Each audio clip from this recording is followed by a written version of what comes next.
Trenutno se nalazimo u Grdelici kod odgajivača engleskih tiplera Dragoljuba Stefanovića.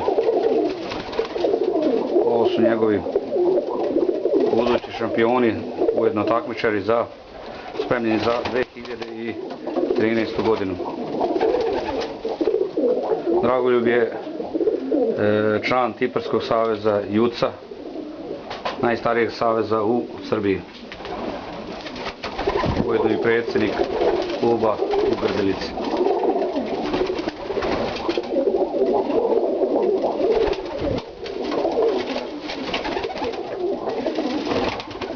Ovi golubovi su poreklo Boden-Golubova, od Boden-Golubova. Pa sad malo da ih snimimo, pa će kasnije nešto Dragoljub reći o njima.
Inače, Dragoljub je ove godine bio najbolji takmičar za long day u JUC-u.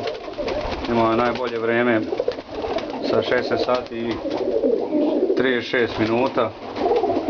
Letele su dve ženke i jedan mužjak.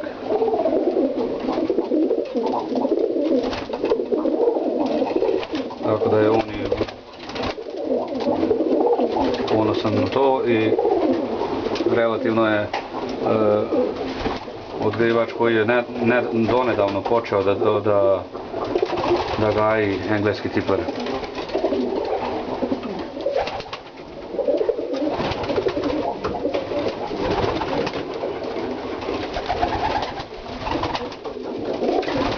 Ovi golubovi su sasvim prepoznatljivi u ovom svijetu golubarstva i naravno jedinstveni.